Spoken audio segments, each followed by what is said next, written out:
નમસ્કાર દર્શક મિત્રો, હું હર્ષ પરમાર સહયોગ દ્વારા પ્રસ્તુત ન્યૂઝ 20 ગુજરાતીમાં આપ સૌ દર્શક મિત્રોનું હાર્દિક સ્વાગત કરું છું। જોઈએ આજના મુખ્ય સમાચારો। જૂનાગઢ જિલ્લા કક્ષાનો સ્વતંત્ર પર્વ માણાવદર ખાતે ઉજવવામાં આવશે। ઇન્ચાર્જ કલેક્ટર તેજસ પરમારના અધ્યક્ષસ્થાને જિલ્લા કક્ષાના સ્વતંત્ર પર્વની ઉજવણીના સુચારુ આયોજન માટેની એક બેઠકનું આયોજન કરવામાં આવ્યું। સ્વતંત્ર દિવસની જિલ્લા કક્ષાની ઉજવણી આઈએમ મિલ કમ્પાઉન્ડ મિતડી રોડ માણાવદર ખાતે ઉજવણી કરવામાં આવશે। કાર્યક્રમના સુચારુ આયોજન માટે ઇન્ચાર્જ કલેક્ટર તેજસ પરમારના અધ્યક્ષસ્થાને બેઠક યોજાઈ હતી। જિલ્લા કલેક્ટરશ્રીના દિશા નિર્દેશ મુજબ જિલ્લા વહીવટી તંત્ર દ્વારા અંગે પૂર્વ તૈયારીની શરૂઆત કરવામાં આવી ગઈ છે। કાર્યક્રમના સુચારુ આયોજન માટે કલેક્ટરે વિવિધ વિભાગો પાસેથી માહિતી મેળવી હતી તેમજ બેઠક વ્યવસ્થા, પ્રાથમિક સુવિધા, વીજ પુરવઠો, પાણી, સાંસ્કૃતિક કાર્યક્રમ યોજવા, પોલીસ પરેડ, સરકારી કચેરી ખાતે રોશની કરવા, સાફ સફાઈ, સ્થળની મેડિકલ અને ફાયર સેફટી સહિતની તમામ કામગીરીની વિગતવાર સમીક્ષા કરવામાં આવી હતી। આ બેઠકમાં સંચાલન જૂનાગઢ જિલ્લા અધિક કલેક્ટર શ્રી કેબી પટેલ દ્વારા કરવામાં આવ્યું હતું। આ બેઠકમાં જિલ્લા વિકાસ અધિકારી એચપી પટેલ, પોલીસ અધિક્ષક સુબોધ ઓડેદરા, ડીઆરડી નિયામક શ્રી જાડેજા સાહેબ, વંથલી પ્રાંતના અધિકારી કનકસિંહ ગોહિલ સહિતના સંબંધિત કચેરીના અધિકારીઓ ઉપસ્થિત રહ્યા હતા। નારી વંદન સપ્તાહ અંતર્ગત ગુજરાત મહિલા આર્થિક નિગમ દ્વારા જૂનાગઢ જિલ્લામાં મહિલા સલામત દિવસની ઉજવણીના ભાગરૂપે મહિલા સ્વરોજગારનો મેળો યોજવામાં આવ્યો। વાત કરવામાં આવે તો નારી વંદન સપ્તાહ અંતર્ગત ગુજરાત મહિલા આર્થિક વિકાસ નિગમ જૂનાગઢ જિલ્લા વહીવટી તંત્ર અને જિલ્લા મહિલા બાળ કચેરી રોજગાર કચેરીના ઉપક્રમે ત્રીજા દિવસે મહિલા સલામત દિવસની ઉજવણી કરવામાં આવી હતી। જે અન્વયે મહિલા સ્વરોજગાર મેળાનું આયોજન કરવામાં આવ્યું હતું અને જૂનાગઢ કૃષિ યુનિવર્સિટીના સરદાર પટેલ સભાખંડ ખાતે આ આયોજન કરવામાં આવ્યું હતું। જેમાં શ્રીજી સોજિત્રા જિલ્લા મહિલા બાળ અને અધિકારી દ્વારા ડાયરેક્ટર શ્રી શેઠીબેન બીટી ભારત સાહેબ તેમજ સ્વરોજગારની મહિલાઓ દ્વારા ઉદ્યોગો અને ધંધા રોજગાર વિશે જાણકારી આપવામાં આવી હતી।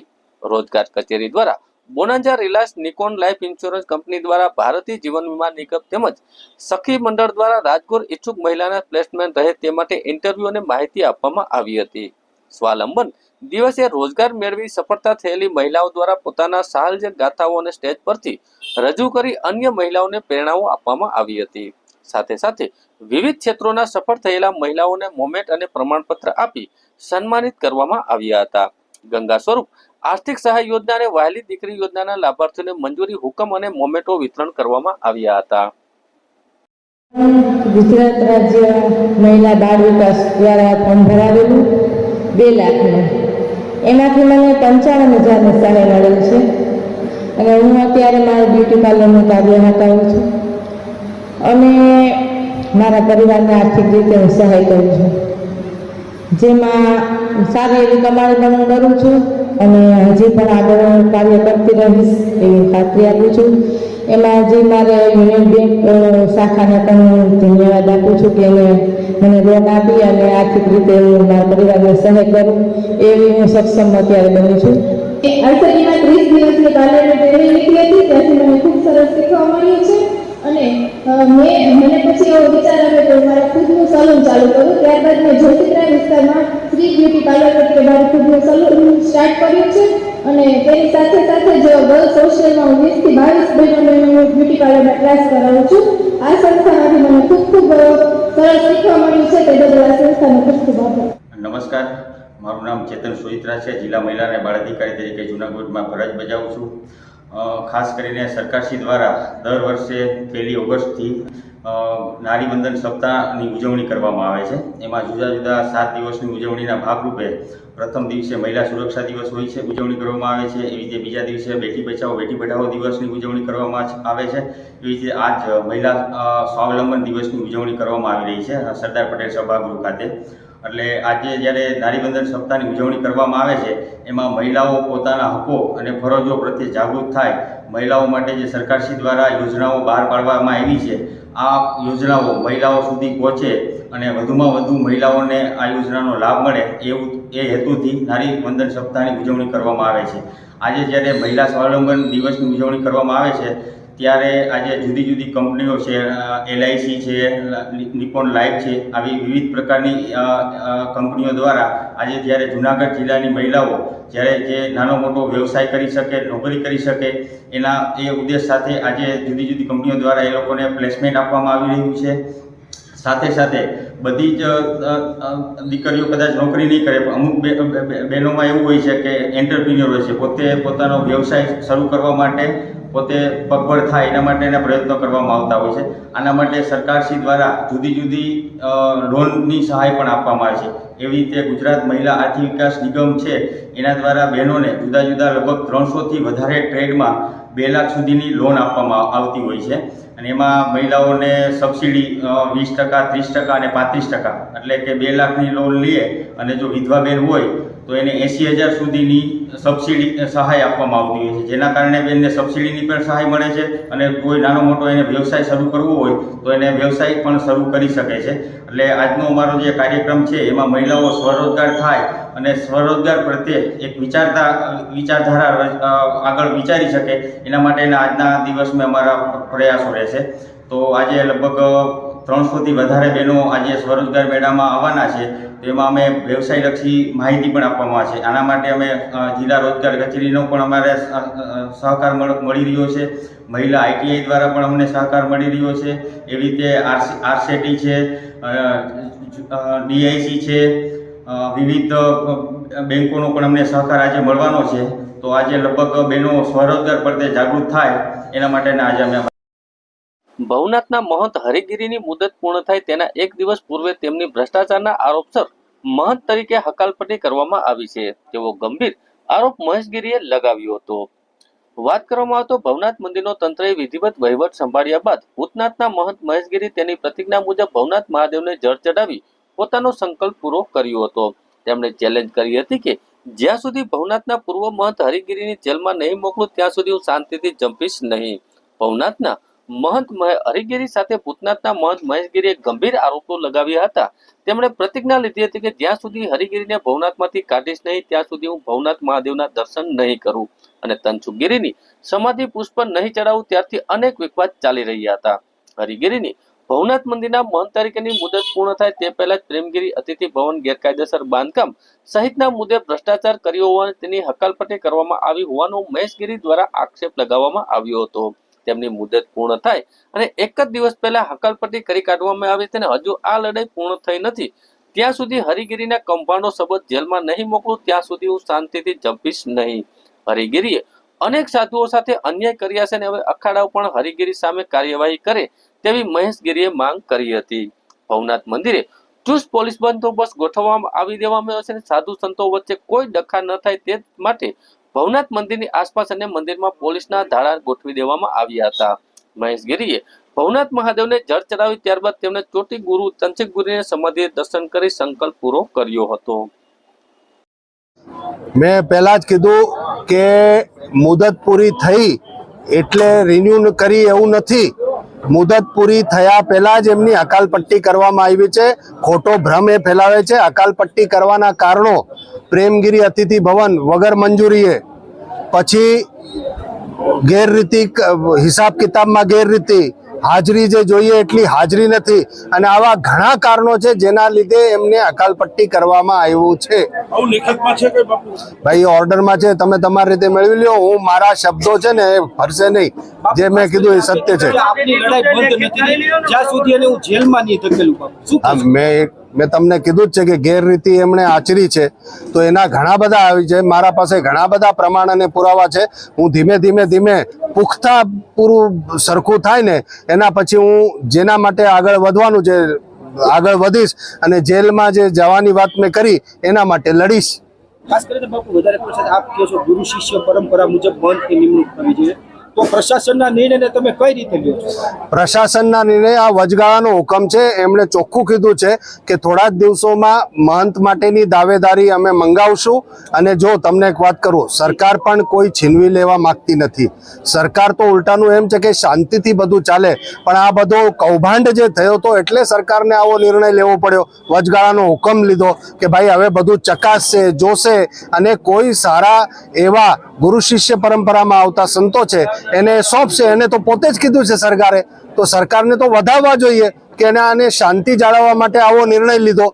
અચ્છા, ખાસ કરીને બાપુ એવું લાગે છે આપના સંતોની લડાઈમાં સરકાર હાવી થઈ છે બાપુ? ના, સરકાર હાવી થઈ છે એવું કંઈ જ નથી. સરકાર દર વખતે એ જ નિર્ણય કરશે, મને એવો વિશ્વાસ છે કે ન્યાય મળવો જોઈએ. પણ ન્યાયની પ્રક્રિયામાં વિલંબ થતો હોય ત્યાર સુધી પછી એમને એમ તો નહીં ચાલે. એટલે વચગાળાના હુકમ માટે ચરણસિંહ ગોહિલજીને વહીવટદાર તરીકે નિમ્યા છે. બાપુ આજે આપ કહેશો કે આપણે લોટો ચડાવ્યો છે, કઈ રીતે? હું અત્યારે બસ અહીંયાથી આપના પ્રેસ અને બાઇટ અને બધું કરીને હું લોટો ચડાવવા જવાનો જ છું. અને અહીંયાથી મેં આજે ભવનાથ મહાદેવને લોટો ચડાવ્યો. મારા ગુરુજીના સમાધિને મેં પુષ્પાંજલિ આપી છે અને મારો સંકલ્પ આજે પૂરો કર્યો છે. હરિગીરીજીને કાઢ્યા પછી જ હું આ સંકલ્પ પૂરો કરવાનો હતો, એ સંકલ્પ પૂરો કર્યો. સર, એક સવાલ એ છે કે અથવા તો કોઈ પૂજારી બનવા માટે ને એવા બધા દાવા કરવાના હશે, પણ હું એમ કહું છું કે આ બધું ન કરવું જોઈએ. હવે છોડી દેવું જોઈએ. કેમ કે પછી હું બહુ આગળ જવાનો છું અને મારા પાસે શું કાગળો, શું મટીરિયલ છે એનું ખબર નથી કોઈને. સમય આવતા એક હું કાઢીશ. બાપુ જોવા જાય તો મંદિરની જે પૂજા અર્ચના છે, જે પૂજા આરતી છે બાપુ, એના માટે આપ કેવા કરો? જો એક વાત કહું, હરિગીરી હતા, એના પેલા રમેશગીરી હતા, તનસુગીરી બાપુ હતા અને કેટલાય મહંતો હતા. મહંત સંન્યાસી હોય છે, એમાં કોઈ ના નથી. ગુરુ શિષ્ય પરંપરા એમાં લખેલી છે, એમાં કોઈ ના નથી. બ્રાહ્મણ પૂજા કરતા હતા, સંન્યાસી પૂજા કરતા હતા. આ બધું ચાલ્યું આવતું હતું, ચાલુ રહેશે. અખાડા ઉપર જે હરિગીરીનો કબજાની વાત છે, કે ભાઈ સંતાનો જે હોવું જોઈએ કે હરિગીરી જે એની તો વાત મેં કરી જ ને. સંરક્ષક જે છે એ પદ, સંરક્ષકનો પદ હોય જ નહીં. સંરક્ષક એને અનૈતિકતાથી પોતાને બનાવ્યો છે. દત્તાત્રેય ભગવાન અખાડાના સંરક્ષક છે અને એક પદ ઉપર કાયમ માટે અખાડામાં ક્યારેય કોઈ પહેલા ભૂતકાળમાં રહ્યું નથી અને અનૈતિકતાથી ત્યાં પોતાને રાખ્યા છે.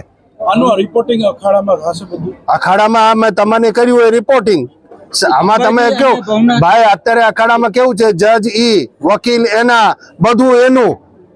એટલે હવે પછી નવો કોઈ પંચ આવે ને કોઈ સુરા જાગે તો ચોક્કસ થશે. જગાડવાનું કામ હું કરી રહ્યો છું. અંબાજી અને ભવનાથ બંને મંદિરમાં છે, એમાં વહીવટદાર શાસન છે. અંબાજી મંદિરમાં પણ નિયમિત પગાર નથી થતા. એક બાજુ સરકારી અધિકારીઓને ત્યાં અરજદારો છે, એના કારણ કે એની ઉપર કામનો બોજો છે. આવા સમયે મંદિરની જવાબદારી જો એક વાત તો શું થશે? એક વાત તમને કહું કે ઘણી વખતે શું હોય, તમે જોયું હશે કે રેશન કાર્ડમાં એવા પણ લોકો ઘૂસી જતા હોય જે સદ્ધર છે કે ભાઈ અમને આપો, કંઈક અમને આપો. તો એવી રીતના સરકાર જ્યારે વહીવટ કરે તો ખોટા લોકો પણ અમે પગારદાર અને અમારો હક લાગે ને એવું બધું હોય. એટલે સરકારને તપાસવામાં, ચકાસવામાં સમય જોતો હોય ત્યારે આવી ફરિયાદો આવતું હોય. હું એમ કહું કે આવી ફરિયાદોને ગણકારવી ન જોઈએ. સરકાર હશે તો ચોપડે બરાબર હિસાબ થશે અને નવો મંત આવશે તો એને બરાબર સોંપી શકે. ખોટા માણસો ઘૂસી જશે એ પણ સરકારની જવાબદારી છે. એટલે સરકારને જે નિર્ણય લેવાના હોય સરકાર લેતી હોય છે. શું કહેશો આપ? એનો ઓર્ડર જો થતો ગયો, સત્ય હજી બહાર આવ્યું નથી. સત્ય શા માટે નથી બહાર આવ્યું? કેમ કે પત્ર જે લખ્યો હતો, જેના અંદર આ બધું લખ્યું હતું હરિગીરીએ, એ પત્ર એને અધિકારીઓને ડરાવવા ધમકાવવા માટે મૂક્યો તો ખોટો કે એ સાચું હતું, એનું સત્ય હજી બહાર આવ્યું નથી. એના માટે સરકારને અરજી કરેલી છે કે એને બરાબર ચકાસો, તપાસો અને નિર્ણય લાવો. પછી સત્ય બહાર આવશે ત્યારે ખબર પડશે કે ભાઈ આણે આ ડરાવવા માટે કર્યું હતું. ખોટા નામ એટલા માટે લખ્યા હતા કે કોઈ કઈ આગળ કરી નહીં શકે. એ તો રચિતરાજે કર્યું છે, ખોટું કર્યું છે, તો પહેલા જ આપણે કહી દીધું હતું. મહેશગીરી બાપુ, એક સવાલ છેલ્લો. માની લ્યો કે ફરીથી કદાચ ગમે કારણોસર ઓર્ડર થાય તો પછી આગળ શું કરશે? હરિગીરી મહારાજનો ઓર્ડર પાછો થાય તો? હવે તો એકવાર થઈ ગયો છે એટલે તરત તો નહીં જ થાય. અને સરકાર ચકાસીને, મને તંત્ર ઉપર, સરકાર ઉપર પૂર્ણ વિશ્વાસ છે. અને મેં તો કેટલા વખાણ કર્યા તંત્રને, સરકાર. આ હિંમત ભર્યું પગલું છે કે તમે લીધું અને આવા નિર્ણયો લેવા જ પડશે. જો ત્યાં ઉત્તરાખંડમાં કાલનેમી ઓપરેશન ચાલુ થયું, અહીંયા ગુજરાતમાં રાવણ ઓપરેશન ચાલુ કરો. એટલે આવા રાવણો જે છે એનો વિનાશ થાય. બાપુ હવે આવતા દિવસોમાં ગુરુ શિષ્યની પરંપરા મુજબ મહંતની નિમણૂક ન થાય તો આપ કેવા બાપુ આની સામે કરવાના? જો ગુરુ શિષ્ય પરંપરા મુજબ અહીંયા મહંતની પરંપરા થવી જોઈએ. એમાં બે કલમ છે. એક તો ગુરુ શિષ્ય પરંપરા મુજબ થાય, અથવા પછી દશનામ સંન્યાસી સાધુ હોય તો. પણ પહેલા પ્રાધાન્ય ગુરુ શિષ્ય પરંપરાને છે. એ કોઈ બચ્યા ના હોય તો પછી દશનામ સંન્યાસી હોવો જોઈએ, એની ચકાસણી થવી જોઈએ, ટ્રેક રેકોર્ડ હોવા જોઈએ. એવું નહીં કે આ બધી ગેંગે લખી દીધું ને થઈ ગયું ને એવું બધું, એવું ના હોવું જોઈએ. અને સ્થાનિક સંતોને પહેલા મહત્વ આપવું જોઈએ. અખાડાનું કામ છે સંરક્ષણ આપવાનું, ના કે જગ્યા પડાવી લેવાની પોતાના સાધુની. અરે હું એમ કહું, અખાડાનો એ હરિગીરી એમ કે અખાડે કા વિસ્તાર કરે, અરે ઘરની જગ્યા પચાવીને વિસ્તાર કરે. જાને ભાઈ મસ્જિદો લઈ લે, એને કન્વર્ટ કરી દે ને પછી બતાવ ને તારામાં હિંમત હોય તો. અને બાંગ્લાદેશ તમે જવાના હતા તો આ પાકિસ્તાન બાંગ્લાદેશ કેમ નથી ગયા? પોતે તો અહીંયા માલ મલાઈ ખાઓ ને ગરીબ સાધુઓને તમે આગળ કરો છો, ખોટી વાતો ફેલાવો છો. જૂનાગઢના ગાંધીગ્રામ વિસ્તારના પ્રોહિબિશન બુટલેગર હીરા ઉર્ફે ડગી પુંજા ભારાઈને પાસાના કાયદા હેઠળ સેન્ટ્રલ જેલ વડોદરા ખાતે ધકેલતી ક્રાઇમ બ્રાન્ચ જૂનાગઢ. જૂનાગઢના ગાંધીગ્રામ વિસ્તારના પ્રોહિબિશનના બુટલેગર હીરા ઉર્ફે ડગી પુંજા ભારાઈને પ્રોહિબિશનના ધારા હેઠળ નોંધાયેલા ગુનામાં સંડોવણી બદલ પાસાના કાયદા હેઠળ વડોદરાના સેન્ટ્રલ જેલ ધકેલી દેવામાં આવ્યો છે. જૂનાગઢ રેન્જના પોલીસ મહાનિરીક્ષક નિલેશ જાંજવાડી અને પોલીસ અધિક્ષક સુબોધ ઓડેદરના માર્ગદર્શન હેઠળ જૂનાગઢના ક્રાઇમ બ્રાન્ચ ગેરકાયદેસર પ્રોહિબિશન પ્રવૃત્તિને નાથવા અને કાયદાની વ્યવસ્થા જાળવવા માટે કડક કાર્યવાહી હાથ ધરી સી ડિવિઝન પોલીસ સ્ટેશનના પોલીસ ઇન્સ્પેક્ટર વિજય સાવજે પાસાના દરખાસ્ત તૈયાર કરી જિલ્લા મેજિસ્ટ્રેટ અને કલેક્ટર અનિલકુમાર રાણાવસે દ્વારા મંજૂર કરવામાં આવ્યા હતા. ક્રાઇમ બ્રાન્ચના પોલીસ ઇન્સ્પેક્ટર જે પટેલના નેતૃત્વ હેઠળ પોલીસ ઇન્સ્પેક્ટર પી.કે. ગઢવીને સ્ટાફને બાતમીના આધારે આરોપીને ગાંધીગ્રામ સંજયનગર ખાતેથી ઝડપી પાડ્યો હતો.